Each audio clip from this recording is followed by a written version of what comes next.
ఇద్దరు కోడళ్ళు ఒక్కటే వంటగది. ఒక అడవిలో శిల్ప అనే గ్రద్ద ఉంది. ఆమెకు ఇద్దరు కొడుకులు ఉన్నారు. పెద్ద కొడుకు మణిచిలుక, చిన్న కొడుకు గోనీ పావురం. ఆ అన్నదమ్ములిద్దరూ ఎంతో ఐకమత్యంతో ఉంటూ ఇద్దరూ చాలా బాధ్యత గల కొడుకుల్లాగా పేరు తెచ్చుకున్నారు. ఇక ఆ ఇంటి పెద్ద కోడలు హిమపిచ్చుక పొదరిల్లు లాంటి ఆ ఇంట్లో సంతోషాలని తన రుచికరమైన వంటలతో మరింత పెంచుతుంది. ఇలా ఆ ఇల్లు సరదాలు సంతోషాలతో చాలా హ్యాపీగా సాగిపోతుంది. ఒకసారి పక్కింటి నెమలి పీనీ వచ్చి హిమపిచ్చుకతో ఇలా అంటుంది. ఏమే హిమా, వంట పని అయిపోయిందేంటే? అయిపోయింది పిన్నిగారు. మరి మీదో? మాది ఇంకా అవుతుందిలేవే తల్లి. మొత్తం ఇంటి పని వంట పని నేనొక్కదాన్నే చేసుకోవాలి కదా. నా కూతురుందంటే కనీసం కూరలో ఉప్పేయడం కూడా చేతకాదు దానికి.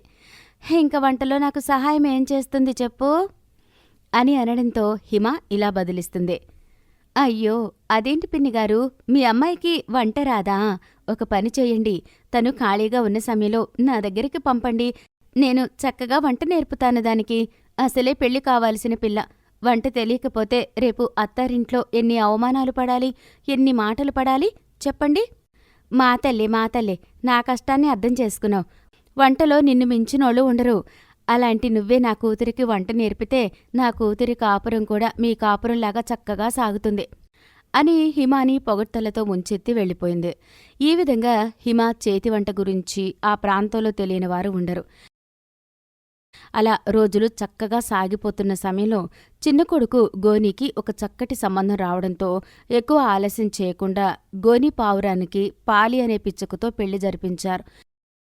ఆ ఇంటిలో అడుగుపెట్టిన చిన్న కోడలు పాలీకి అస్సలు వంటే రాదు.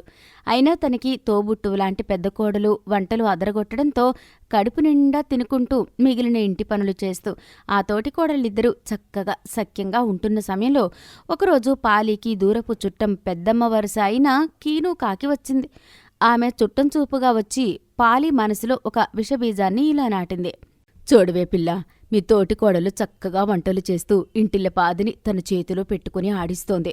నువ్వు ఉన్నావు, కనీసం గరిట పట్టుకోవడం కూడా రాదు. నన్నేం చేయమంటావు పెద్దమ్మా? నాకు వంట నచ్చదు. నోరు మూసుకోవే పిచ్చిదాన. నచ్చకపోయినా కొన్ని పనులు చెయ్యాలి, తప్పదు. ఇలా ఊరుకున్నావనుకో, నీ తోడి కోడలు వంట ఎర చూపించి అందర్నీ ఆకర్షించి రేపు ఆస్తి పంపకాలప్పుడు ఎక్కువ ఆస్తి కొట్టేసినా ఆశ్చర్యం లేదు. అందుకే నువ్వు కూడా వంటని నీ అస్త్రంగా మార్చుకో. మీ అత్తగారింట్లో అందరినీ నీ వంటలతో మెప్పించో. త్వరగా వంట నేర్చుకో. నీకు ఆ వంటలు ఎలా చెయ్యాలో నేను చెప్తాను అని చెప్పి లేని తగువు రాజేసి పాలిపిచ్చుకకి కొన్ని వంటలు ఎలా చెయ్యాలో చెప్పేసి తన దారిన తాను వెళ్ళిపోయింది కీను పెద్దమ్మ కాకి.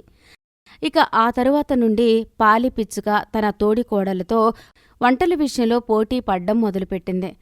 తన వంట విషయంలో అడుగడుగునా అడ్డుపడుతున్న తోడికోడలు వరస నచ్చక పెద్ద కోడలు హిమ తన అత్తగారికి ఇలా షికాయత్ చేస్తుంది.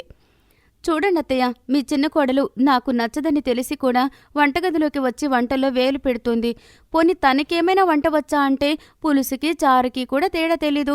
కాబట్టి ఎప్పటిలాగా వంట విషయం నాకే వదిలేసి తనని వేరే పనులు చూడమనండి అత్తయ్య అని చెప్పింది. ఇంతలో పాలిపిచ్చుక అక్కడికి వచ్చి ఇలా అంటుంది. ఏ అక్క, నీకు అంత కడుపుమంట దేనికి? పుట్టుకతోటే అందరూ అన్ని పనులు చేసేస్తారా? అందుకే ఇప్పటివరకు నాకు వంట రాదు. ఇప్పుడు నేర్చుకుంటున్నాను. ఇక జీవితాంతం ఆకలి అన్నప్పుడల్లా నీ దయ కోసం మేమందరం ఎదురు చూడాలా అంటూ తోడికోడలతో గొడవకి దిగింది. అలా తోడికోడలిద్దరి మధ్య వంటగది విషయంలో గొడవలు మొదలవడం, ఒకరి వంటని ఒకరు పాడు చేస్తూ చివరికి ఉప్పులు కారాలు ఎక్కువ వేసి వంటలు పెంట చేయడం, ప్రతి పదార్థం విషయంలోనూ పోటీపడి చక్కగా కడుపు నిండా తినే ఆ ఇంటి వాళ్ల కడుపులు మార్చడం మొదలుపెట్టారు. ఇక ఒకే వంటగదిలో ఇద్దరు కోడళ్ళు పడిచేస్తున్న రాద్ధాంతం చూసి చూసి విసిగిపోయిన అత్తగారు శిల్పాగ్రద్ద ఒకరోజు కోడళ్ల మీద ఇలా కేకలేస్తుంది. చాలే కాపండే, రోజురోజుకి మీ గొడవలు ఎక్కువైపోతున్నాయి. మీ గొడవల వల్ల ఇంట్లో ఎవరికీ కడుపు నిండా తిండే లేదు, మనశ్శాంతి లేదు. ఏ మొదనష్టపు కన్ను సోకిందో ఏమో, చక్కగా ఉన్న నా ఇల్లు ఇలా పశువుల సంత అయిపోయింది. ఇకపై మీరెవరూ వంటగదిలోకి రాకండి. నేనే వంట చేసి తగలెడతాను. మీరు మాత్రం పోటీలు పడకుండా ఆ బయట పనులు చేసి చావండి. కాని రోజు గొడవలు పడి మమ్మల్ని చంపకండి. పోండి ఈ వంటగదిలో నుండి అంటూ ఆ తోటికోడళ్ళిద్దరినీ ఉన్న ఒకే వంటగదిలో చేరనీయకుండా అత్తగారే రోజూ వంట వండేది. ఆ విధంగా వంట విషయం కీను కాకి రాజేసిన అగ్గి ఒకే వంటగదిలో ఎంతో సఖ్యంగా ఉండే తోడికోడళ్ల మధ్య బంధాన్ని కాల్చేసింది.